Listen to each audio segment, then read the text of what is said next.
सितंबर 2020 की एक तारीख रात एक माँ अपने 2 छोटे बच्चों के साथ लाहौर से गुजरांवाला जा रही थी। अचानक उसकी गाड़ी मोटरवे पर ख़राब हो जाती है। वो मदद के लिए कॉल करती है, लेकिन उसको क्या मालूम था कि ये रात उसके लिए भयानक बन जाएगी। चंद लम्हों के बाद वहाँ पर दरिंदे पहुँचते हैं और उस माँ का उसके बच्चों के सामने रेप करते हैं। ये एक औरत के साथ होने वाला जुल्म नहीं था, बल्कि ये पूरी कौम के ज़मीर और दामन पे लगा हुआ दाग था। औरत को रात के वक्त घर से बाहर नहीं निकलना चाहिए। औरत को हमेशा पर्दे में रहना चाहिए। यह सब औरत मार्च और फेमिनिज्म का नतीजा है।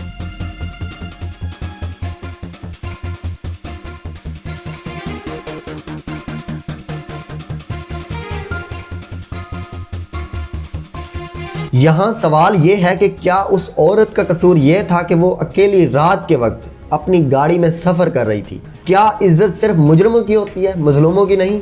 यही वो खौफ है, यही वो नाइंसाफ़ी है जिसके खिलाफ औरत मार्च की आवाज़ बुलंद हो रही है। ये जंग सिर्फ चंद औरतों की नहीं है, बल्कि ये हर उस औरत की है जो अपने बच्चों के साथ महफूज मुस्तकबिल का ख्वाब देखती हैं, मगर ये ख्वाब दरिंदे नोच लेते हैं। क्या हम खामोश रहेंगे या वो आवाज़ बनेंगे जिसको दबाने के लिए हमारा मुआशरा दिन रात लगा रहता है? फ्रेंड्स, हर साल पाकिस्तान में 8 मार्च को औरत के हकूक़ के पासबानी के लिए जुलूस निकाले जाते हैं। हर साल जब भी 8 मार्च आता है तो इस पर हंगामा खड़ा हो जाता है। इसको हमेशा तनकीदी नज़र से देखा जाता है। मुख्तलिफ किस्म की सोच रखने वाले लोग अपना अपना मौक़िफ़ बयान करते हैं। कुछ लोग इसको मगरबी एजेंडा समझते हैं और कहते हैं क्योंकि ये मगरबी साजिश है, इसलिए ये इस्लाम की तालीमात और इस्लाम की अक़दार के ख़िलाफ़ है और पाकिस्तान में ये फैमिली सिस्टम को ख़त्म करने की एक सोची समझी साजिश है।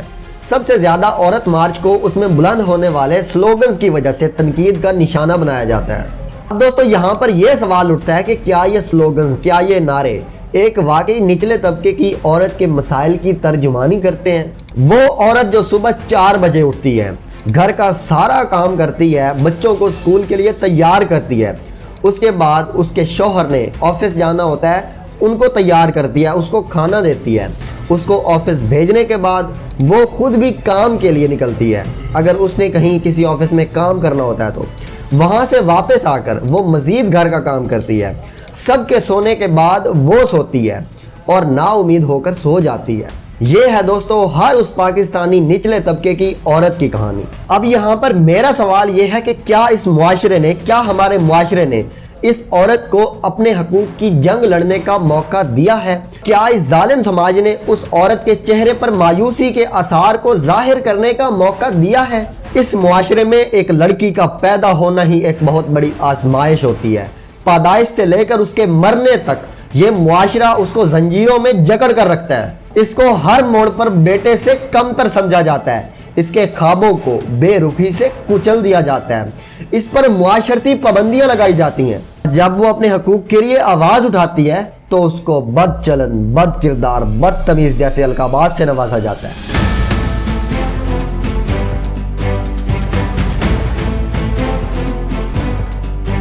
आज भी अगर बेटी घर में पैदा हो तो अक्सर चेहरे मुरझा जाते हैं और उनका पहला जुमला ये निकलता है कि दुआ करें अगली बार बेटा पैदा हो। और कुछ देहाती इलाकों में बेटी के पैदा होने पर माँ को ताने दिए जाते हैं, यहाँ तक के तलाक तक दी जाती है। बेटे की पैदाइश पर मिठाइयाँ बांटी जाती हैं और बेटी की पैदाइश को बोझ समझा जाता है। यहाँ से पहली बार बेटी को ये एहसास दिलाया जाता है कि वो खुशी की नहीं बल्कि अफसोस की वजह बनी है। फ्रेंड्स, वाकया है 2019 मर्दान का। एक ऐसा वाकया जिसको सुनकर दिल कांप जाता है, रूह लरज़ उठती है और इंसान सोचने पर मजबूर हो जाता है कि क्या हम वाकई एक महज़ब मुआशरे में जी रहे हैं। रात के वक्त हॉस्पिटल में एक माँ एक खूबसूरत बच्ची को जन्म देती है। माँ की आंखों से खुशी के आंसू थे, मगर उसको क्या मालूम था कि उसकी कोख से पैदा होने वाली बच्ची नन्ही सी जान की सांसें गिनी जा चुकी हैं। जब नर्स उसके बाप को खबर देती है कि मुबारक हो, आपके घर में बेटी जैसी रहमत पैदा हुई है, तो उसके चेहरे पर बजाय खुशी के आसार आने के उसके चेहरे पर गुस्से के आसार आते हैं और वो ठंडी सांस भर के कहता है, बेटी फिर से बेटी। जिसकी आंखें खून उगलने लगी और वो गुस्से से हॉस्पिटल से बाहर निकल गया। जब माँ उस नन्ही सी जान को अपने सीने से लगाकर प्यार कर रही थी, उससे मोहब्बत कर रही थी, अचानक से दरवाज़ा खुलता है। वो बाप उस कमरे में दाखिल होता है गुस्से के साथ। वो बाप कहलाने का हकदार नहीं था। उसने बच्ची को उठाया जोर से, ज़बरदस्ती से। माँ चीखती रही, चिल्लाती रही, लेकिन वो बात सुनने को तैयार नहीं था। उसने सबके सामने उस बच्ची पर गोली चला दी, उस बच्ची को मार दिया।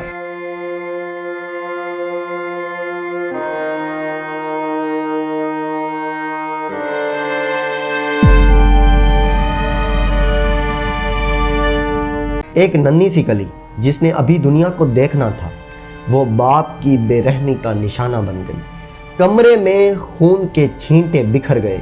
माँ ज़मीन पर गिर गई और बाप ये कहते हुए कमरे से बाहर निकल गया कि मुझे बेटी नहीं चाहिए थी। वो कमरे से ऐसे बाहर निकला जैसे कुछ हुआ ही नहीं है। दोस्तों, ये है हमारा मुआशरा जिसमें हम ये कह रहे होते हैं कि औरत को तो तमाम हकूक हासिल है। ये वो मुआशरा है जहाँ पर बच्ची की पैदाइश को बोझ समझा जाता है। ये गोली जो उसने चलाई थी, क्या ये सिर्फ एक बच्ची पर चली थी, या ये गोली हमारी इज्तिमाई सोच, हमारी बेज़मीरी, हमारी बेहिसी या हमारे मुनाफिकाना रवैये के सीने पर चली है? ये दोस्तों वो मुआशरा है जहाँ बेटी के पैदा होने पर ही उसको जिंदा मार दिया जाता है। अगर दोस्तों बात करें तालीम की, तो इस मामले में भी हमने किसी किस्म की कसर नहीं छोड़ी। ये दोस्तों वो मुआशरा है जहाँ पर लड़कियाँ अपने ख्वाबों को आंसुओं में बहा देती हैं, क्योंकि वो लड़की है। एक ऐसी लड़की जो डॉक्टर बनना चाहती है, एक ऐसी लड़की जो उस्ताद बनना चाहती है, एक ऐसी लड़की जो कुछ सीख कर अपने घर का, अपने ख़ानदान का सहारा बनना चाहती है। क्या हमारा मुआशरा उसको हक देता है? फ्रेंड्स, जब लड़की पैदा होती है तो उसके फैसले पहले ही तय कर दिए जाते हैं। उसको पढ़ाकर क्या करना है? उसकी तो शादी होनी है, वो तो चली जाएगी, पढ़ाकर क्या करना है? इतनी आज़ादी लड़की को नहीं देनी चाहिए। वो पढ़े लिखेगी तो काबू से बाहर हो जाएगी। दोस्तों, ये वो जुमले हैं जो आज भी हजारों घरों से गूंजते हैं। फ्रेंड्स, जब किसी भी घर में लड़का पैदा होता है तो उसके लिए पहले से वालिदैन मंसूबाबंदी करते हैं, बड़े बड़े ख्वाब देखते हैं। उसके लिए अच्छे स्कूल की मंसूबाबंदी की जाती है, उसके लिए ट्यूशन, अच्छी यूनिवर्सिटी और उसके कैरियर पर बात होती है। लेकिन जब किसी भी घर में लड़की पैदा होती है तो इसको तो बस मैट्रिक या FA करवाओ, उसके बाद इसकी शादी करवा देंगे। इतनी पढ़े लिखेगी तो हमारा क्या फ़ायदा? तालीम का लड़की के लिए कोई फ़ायदा नहीं है। अक्सर इसने चूल्हा ही तो संभालना है। यही सोच दोस्तों लड़की की तालीम को शुरू होने से पहले ही ख़त्म कर देती है। जब बात बेटी की तालीम की हो तो अक्सर एक ही जुमला सुनने को मिलता है कि हमारे पास तो पैसे कम हैं, हम एक ही बच्चे को अफोर्ड कर सकते हैं। तो उसमें आप सबको पता है कि किसको तरजीह दी जाती है। ऑब्वियसली बेटे को तरजीह दी जाती है और बेटी के ख्वाबों को कुचल दिया जाता है, उसको पीछे छोड़ दिया जाता है। और बेटे को तो पढ़ाना ज़रूरी है क्योंकि उसने कमाई करनी है, उसने घर का सहारा बनना है। बेटी को पढ़ाने का क्या फ़ायदा? उसने किसी और के घर चले जाना है। 7-8 साल की नन्ही सी शहजादी ज़ैनब अपनी माँ से कहती है, माँ मैं भी स्कूल जाना चाहती हूँ, क्या मैं भी अपने भाई के साथ स्कूल जाऊँगी ना? उसकी माँ ने उसकी मासूम सी आंखों में देखा, दिल में दर्द उठा और सर झुका लिया। अम्मी कहती है, बेटा तुम तो जानती हो तुम्हारे बाप स्कूल जाने की इजाज़त नहीं देंगे। आगे बेटी बोलती है, मैंने क्या गलत किया है? तुमने बेटा कुछ गलत नहीं किया। हमारे मुआशरे में लड़कियों के लिए स्कूल जाना आसान नहीं है। ये जुमला ज़ैनब के लिए पहली जंजीर बन गया। लेकिन उसकी शादी की तो बात होने लगी कि जल्दी से जल्दी इसकी शादी करवा दो, अगर ज़्यादा पढ़े लिखेगी तो शौहर के सर चढ़ जाएगी। 18 साल की उम्र में ज़ैनब की शादी एक ऐसे शख्स से कर दी गई जिसने ज़ैनब की इज्जत नहीं, ज़ैनब के ख्वाब नहीं देखे, बल्कि उसके वजूद को अपने घर में एक नौकरानी के तौर पर कबूल कर लिया। अगर मैं पढ़ लिख जाती तो अपनी ज़िंदगी के खुद फैसले करती। ये बात, ये सोच ज़ैनब के दिमाग में आती रहती, मगर अब बहुत देर हो चुकी थी। दोस्तों, ये है एक बच्चे की कहानी। ये सिर्फ एक कहानी नहीं है, बल्कि ये हमारी अंधेर नगरी की दास्तान है। दोस्तों, एक आम तबके की औरत किस किस्म के मसाइल का सामना करती है। इस वक्त पाकिस्तान में सबसे ज्यादा बढ़ता हुआ मसला इज्जत के नाम पर लड़की को कत्ल करना है। अगर यहाँ पर कोई लड़का गलत काम करेगा तो उसको सजा नहीं दी जाएगी क्योंकि वो लड़का है। उसको छोड़ दिया जाता है। लेकिन अगर यहाँ पर एक लड़की गलत काम करेगी तो उसको मुआशरा, हमारा मुआशरा सजा देकर रहता है। फ्रेंड्स, बात है 2014 की। फरजाना परवीन लाहौर हाई कोर्ट के बाहर अपने शौहर के साथ खड़ी थी। वो हाई कोर्ट में इसलिए आई थी कि वो अपने शौहर के हक में बयान दे सके, क्योंकि उसके घर वाले उसकी शादी से खुश नहीं थे। उसके बाप ने इल्ज़ाम लगाया कि हमारी लड़की को इस लड़के ने अगवा किया है। जब वो लड़की अदालत के कमरे तक पहुंची, अदालत के दरवाजे तक पहुंची, तो उसके बाप, उसके मंगेतर और उसके कुछ रिश्तेदारों ने उस लड़की के ऊपर ईंटों और पत्थरों की बारिश कर दी। उस लड़की को अदालत के सामने ही कत्ल कर दिया गया।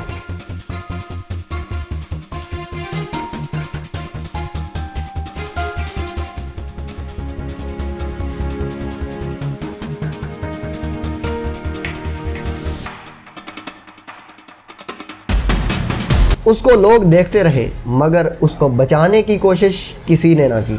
वो फरजाना चिल्लाती रही, चीखती रही, मदद मांगती रही, लेकिन उसको बचाने कोई ना आया। आखिरकार वो ज़मीन पर गिर गई और उसका जिस्म खून में नहा गया और वो मर गई। इस कत्ल के बाद उसके बाप ने फख्र से कहा, हाँ मैंने मारा है क्योंकि इसने हमारी इज्जत खराब की थी। ये वाकया पूरी दुनिया में खबरों की जीनत बना। सोशल मीडिया पर इसके ट्रेंड्स चले। कुछ दिन इस पर बातचीत होती रही मगर फिर सब इसको भूल गए, जैसे फरजाना परवीन कभी थी ही नहीं। ये फरजाना परवीन की एक रैंडम मौत नहीं थी, बल्कि ये उस सच्चाई का ऐलान था कि पाकिस्तान में औरत को किसी किस्म की आज़ादी हासिल नहीं है। अगर वो अपनी ज़िंदगी के खुद फैसले करे तो ये मुआशरा, ये अदालत, ये कानून और ये इज्जत के रखवाले लोग उसको जीने नहीं देते।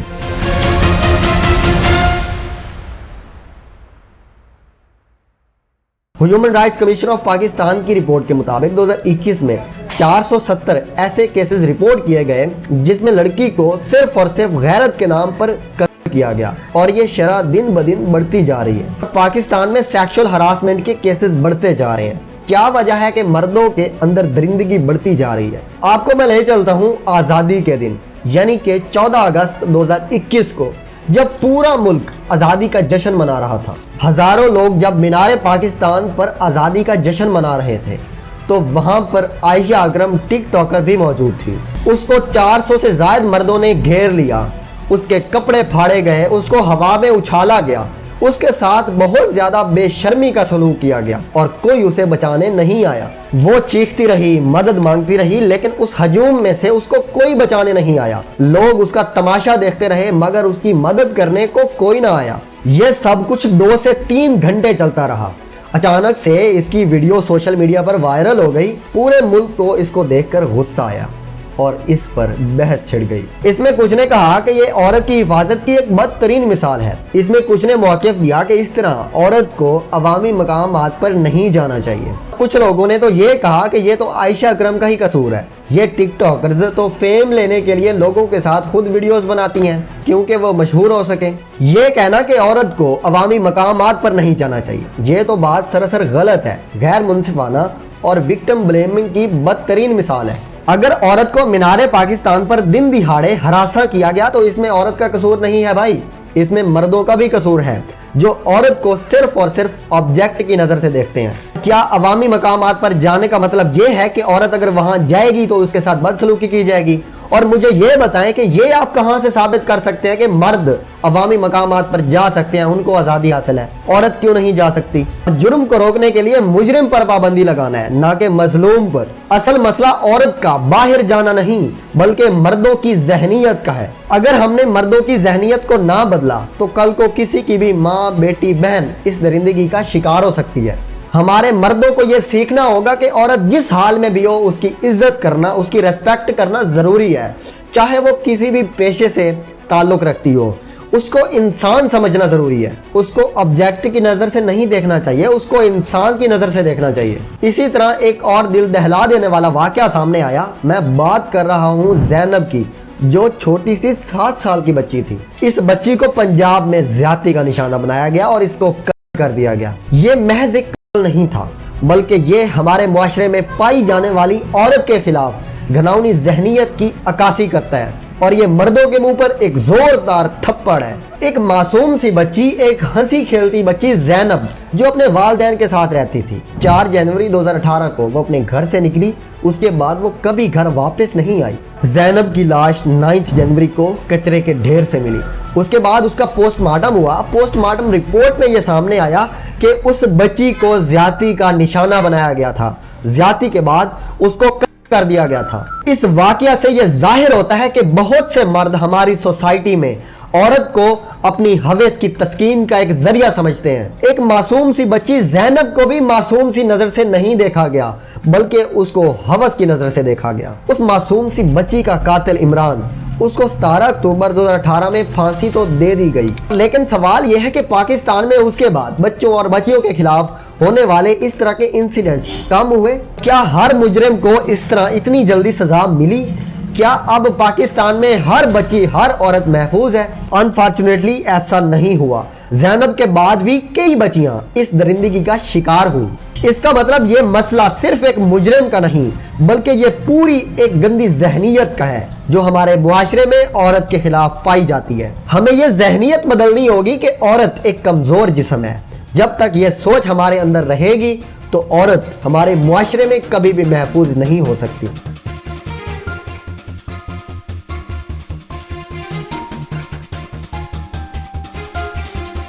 NCHR national commission for human rights की रिपोर्ट के मुताबिक 2023 में 4200 बच्चों को जिनसी ज्यादती का निशाना बनाया गया। एक और पाकिस्तान में बहुत बड़ा होने वाला जुल्म जो बच्चियों के साथ किया जाता है वो ये कि उनकी बचपन में ही शादी करवा दी जाती है, उसकी मासूमियत की धज्जियां उड़ा दी जाती हैं और उनके ख्वाबों को पांव तले रोन दिया जाता है। पाकिस्तान में हजारों उन बच्चियों की जिंदगी खत्म हो जाती है जब उनकी उम्र खेलने कूदने की होती है, उनकी उम्र स्कूल जाने की होती है, मगर उनकी 12-13 साल की उम्र में शादी करवा दी जाती है और वो अचानक से बचपन से औरत बना दी जाती है, वो भी उसकी मर्जी के बगैर। यह सिर्फ एक शादी नहीं होती, बल्कि ये उसके ख्वाबों, उसकी जिंदगी और उसके बचपन के साथ होने वाले सबसे बड़े जुल्म की दास्तान होती है। तो दोस्तों, क्या वजूहात है कि बच्चियों की जिंदगी को बचपन से ही उजीरन बना दिया जाता है? अक्सर लोगों के मुंह से यह सुनने को मिलता है कि बेटी जितनी जल्दी रुखसत हो जाएगी उतना ही अच्छा है। कहा जाता है कि बेटी पराया धन है, जितनी बड़ी होगी उतनी ज्यादा बदनामी होगी, इसलिए इसकी जल्दी शादी करो। आखिर दोस्तों, इस गंदी जहनीत के पीछे, हमारी जो एक गंदी जहनीत बन चुकी है, इसके पीछे क्या वजूहात हैं जो एक बच्ची की मासूमियत को कत्ल करती है? डेमोग्राफिक एंड हेल्थ सर्वे 2012-13 की रिपोर्ट के मुताबिक हर 3 में से 1 बच्ची की शादी 18 साल की उम्र को पहुंचने से पहले ही करवा दी जाती है।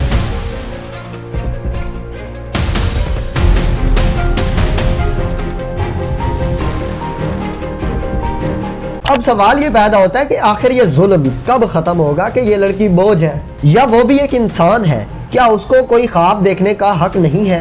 क्या उसके लिए तालीम जरूरी नहीं है? क्या उसको किसी की इज्जत बनाकर उसकी शादी करवा दी जाए? और क्या 12-13 साल की बच्ची की शादी करवाना जुल्म नहीं है? कम उम्री में शादी करवाना एक बहुत बड़ा जुर्म है। एक ऐसा नासूर जो हजारों बच्चियों की जिंदगियों को खत्म करता है, उनको तबाह करता है। लेकिन आखिर ये कब खत्म होगा? हम जब सब आवाज उठाएंगे, हम ये कहेंगे कि वो भी इंसान है, वो बोझ नहीं है। पाकिस्तानी मुआशरे में एक बच्ची की जिंदगी में सबसे बड़ा मोड़ उसकी शादी होता है।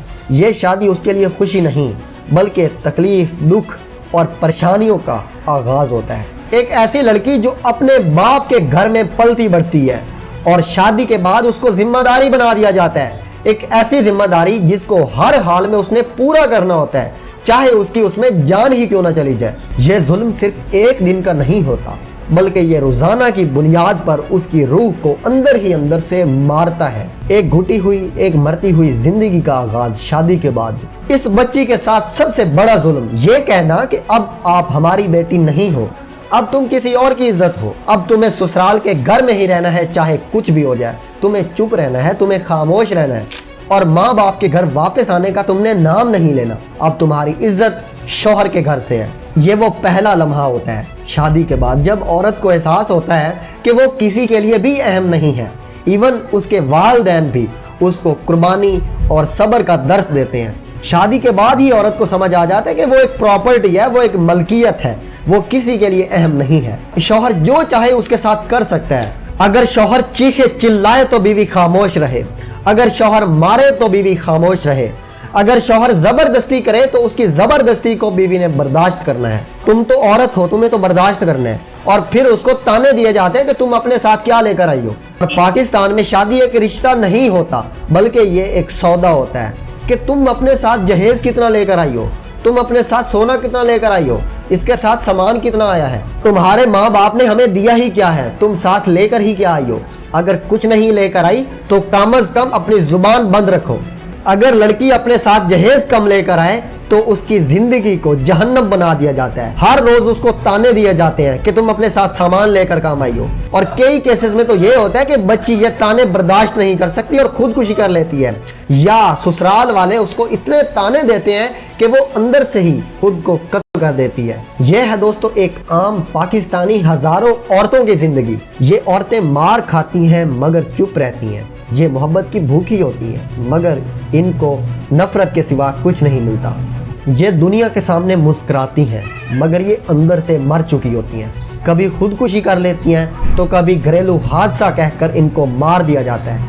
इनकी लाश अखबारों में खबर बनकर सामने आती है। कुछ लोग इनको पढ़ते हैं, कुछ दिन के लिए याद रखते हैं मगर फिर सब इसको भूल जाते हैं। Pakistan demographic and health survey की 2017-18 की रिपोर्ट के मुताबिक 28% खवातीन पाकिस्तान में जिनकी उम्र 15 से 49 साल के दरमियान है वो फिजिकल वायलेंस का सामना करती हैं। 6% खवातीन को जिनसी तशद्दुद का निशाना बनाया जाता है। 34% खवातीन को शादी के बाद फिजिकली, इमोशनली, सेक्सुअली टॉर्चर किया जाता है। यह है दोस्तों एक आम औरत की कहानी जिसकी जिंदगी को शादी के बाद भी अजीरन बना दिया जाता है। उसको सुकून नहीं मिलता, वो हर रोज ठंडी आहें भर कर मरती है। इस खालिक की इतनी बड़ी कायनात में वो तंग होकर रह जाती है। आखिरकार उसकी ख्वाहिशात दम तोड़ देती हैं और वो फूल की तरह मुरझा जाती है और वो पूरी ज़िंदगी खिज़ां के अंधेरे माहौल में रहती है और इसी को अपना मुकद्दर बना लेती है। इसको हमेशा कमतर समझा जाता है। अगर वो घर में कोई राय दे दे तो उसको ताने दिए जाते हैं। अक्सर ये कहा जाता है कि औरतों को तो कोई फैसला ही नहीं देना चाहिए। अक्सर ये कहा जाता है कि औरत को ज़्यादा बात नहीं करनी चाहिए, ये तो मर्दों के फैसले हैं, इनको नहीं बोलना चाहिए। अक्सर औरत को कम अकल साबित करने के लिए ये जुमला बोला जाता है। उसे ये तासुर दिया जाता है कि वो संजीदा फैसले नहीं कर सकती। और अक्सर मर्द कहते हैं कि हमने तो अपने बाप दादा से सीखा है, तुम हमारे सामने खामोश रहो, हमें मत सिखाओ। तुम औरत हो, तुम अपनी जुबान ज्यादा मत चलाओ, तुमको खामोश रहना है। अगर तुम बोलोगी तो उतने ज्यादा मसले खड़े होंगे। तुम पहले खुद कमाओ फिर बात करना। तुम माँ हो, बहन हो, लेकिन अपनी हद में रहो। इस तरह क्या होता है कि औरत खुद को कमतर समझने लगती है। वो अपना एतमाद खुद से उठा लेती है। उसके फैसले करने की सलाहियत खत्म हो जाती है क्योंकि उसको आज़ादी नहीं दी गई। वो घर के मामलात में सिर्फ तमाशाई बनकर रह गई है। घर सिर्फ मर्द का नहीं होता बल्कि औरत का भी होता है। अगर औरत घर संभाल सकती है तो वो घर के फैसले भी कर सकती है। औरत की आवाज़ को सप्रेस करने की बजाय उसको ताकतवर बताएं। उसको सप्रेस करने की बजाय उस आवाज़ को सुने। उसकी वजह यह है कि जब औरत को बराबर समझा जाएगा तो एक खुशहाल मुआशरा तश्कील पाएगा। फ्रेंड्स, ये है आम तबके की, निचले तबके की रहने वाली औरत के मसाइल। हर साल 8 मार्च को पाकिस्तान में औरत मार्च होता है। ये औरत मार्च इसलिए होता है कि औरतों के हकूक़ को महफूज बनाया जा सके और उनकी फहमी को यकीनी बनाया जा सके। अब औरत मार्च में हमें एक बहुत बड़ा गैप देखने को मिलता है। औरत मार्च में इन मसाइल को डिस्कस नहीं किया जाता जो मैंने आपको एक एक करके गिनवाए हैं। एक मासूम की ज़ैनब का रेप करके जब उसको कत्ल कर दिया जाता है तब ये औरतें कहाँ होती हैं। और लाहौर हाई कोर्ट के सामने फरजाना परवीन का जब कत्ल किया जाता है, उसकी पसंद की शादी करने पर उस पर डंडों की बारिश की जाती है, उस पर पत्थरों की बारिश की जाती है, तब ये औरतें अपनी आवाज़ क्यों नहीं निकालती? तब कहाँ होती हैं? एक बच्ची के पैदा होने से उसकी शादी और फिर कब्र में उतरने तक जो पूरी जिंदगी में उसका इस्तेसाल किया जाता है, तब ये औरतें कहाँ होती हैं? क्या ये रवैया मुनाफिकाना नहीं है?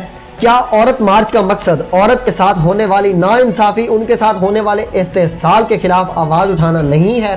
और मैं 100% श्योरिटी के साथ कह सकता हूँ कि जो भी औरत मार्च में औरतें आती हैं, अपनी आवाज़ बुलंद करती हैं, उनका ज़्यादातर ताल्लुक एलीट क्लास से होता है, जिनको एक आम औरत के मसाइल का बिल्कुल पता ही नहीं है। औरत मार्च को मजबूत बनाने के लिए औरतों को मजबूत हिकमत अमली अपनानी होगी। औरतों को शऊर देना होगा कि आपके साथ नाइंसाफ़ी हो रही है, उनको उजागर करना होगा। ऐसे मसाइल जो वाकई पाकिस्तान में औरतों को दरपेश हैं, उनके खिलाफ आवाज़ बुलंद की जा सके, उसके बाद आप देखेंगे ये सिर्फ मुजाहरे नहीं होंगे बल्कि हकीकी तब्दीली भी हमारे सामने आएगी। औरतों को चाहिए कि औरत मार्च में मेरा जिस्म मेरी मर्जी लो मैं बैठ गई की जगह घरेलू तशद्दुद, तालीम और मुआशी हकूक काम की जगह बराबरी और मुआशी हकूक काम की जगह बराबरी, जबरी शादी और गैरत के नाम पर कत्ल, ट्रांसजेंडर और अकलियती ख़वातीन के हकूक, लिबास और नकल व हरकत की आज़ादी के मुतालिक बात करनी चाहिए। और यहाँ मर्दों को भी होश के नाखून लेने होंगे जो औरत को सिर्फ ऑब्जेक्ट समझते हैं, जो औरत पर हुक्मरानी करना चाहते हैं। इस पैट्रियार्कल सोच को बदलना होगा। इसी सोच की वजह से औरत को कमतर समझा जाता है और उनको बराबर की हकूक नहीं दिए जाते।